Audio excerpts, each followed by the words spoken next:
భక్తి ప్రేక్షకులకు నమస్కారం. నేను మీ సాయి శ్రావ్య. ప్రస్తుతం మనతో పాటు ఉన్నారు త్రిజగద్గురు పీఠం చైర్మన్ అండ్ వారసురాలు మైలవరపు నాగమణి. మరి అమ్మగారితో మాట్లాడి చాలా విషయాలు ఈ రోజు వీడియోలో తెలుసుకుందాం. నమస్కారం అమ్మా. నమస్కారం. ఎలా ఉన్నారు? బాగున్నానమ్మా.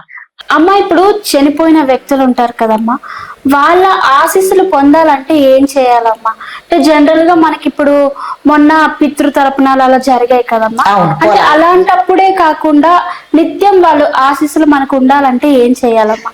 ఏం చేయాలంటే ప్రతి అమావాస్య, అంటే పొలాల అమావాస్యకే పెట్టుకోవాలి, పితృకార్యాలప్పుడే పెట్టుకోవాలని లేదు.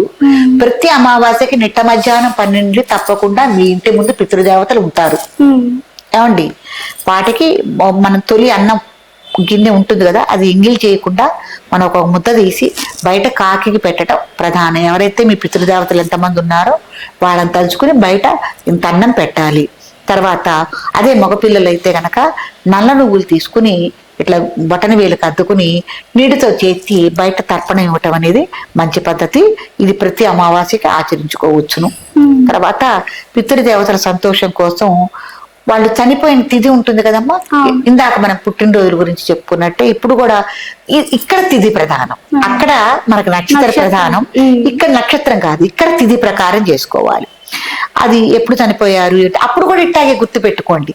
పండగలు ఏ పండగల ముందు పోయారు, లేకపోతే ఏ పండగలు జరిగిన తర్వాత పోయారు అనేది మొండి గుర్తులు పెట్టుకుంటే మీకు తప్పకుండా ఆ తిథి మీరు చూసుకోవచ్చు. చూసుకుని డేట్ల ప్రకారం బట్టి చేసేది కాదండి, ఇది కూడా చూసుకుని అప్పుడు ఆ తిథి రోజున మీరు పితృదేవత కార్యక్రమాలు మీరు బ్రాహ్మణ్ నియమించుకొని కానీ మీ శక్తి కొద్దీ మీరు ఎలా చేయదలుచుకుంటే అలా మీ వంశాచార ప్రకారం కానీ అలా మీరు పితృదేవతల క్రమతప్పకంగా చేస్తే అంటే 3 తరాల వరకు ఉంటుంది.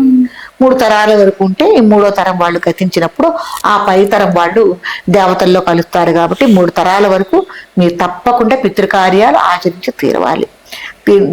తీరకపోతే గనక, పెట్టకపోతే, మర్చిపోతే కనుక ఇంట్లో అనేకమైన సమస్యలు కళతో మనం ఎదుర్కోవాల్సి వస్తుంది. కాబట్టి పితృదేవతల ఆశీస్సులు కావాలంటే పితృకార్యాలు ఆచరించుకోవాలి.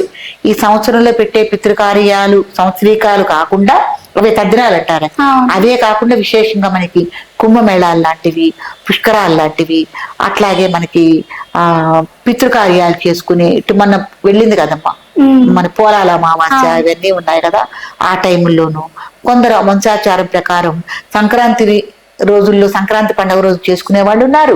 మహాశివరాత్రి రోజున కూడా తెప్పలు వదలటం అంటారు కదా, అది మీ వంశాచార ప్రకారం ఎలా అయితే ఉన్నాయో అవి మీరు చూసుకుని అవి వదిలిపెట్టకుండా మీరు పుత్రికార్యాలు చేసుకోవటం వల్ల పితృదేవతల యొక్క ఆశీస్సులు లభించి కుటుంబం క్షేమంగా సంతోషంగా ఉంటుంది.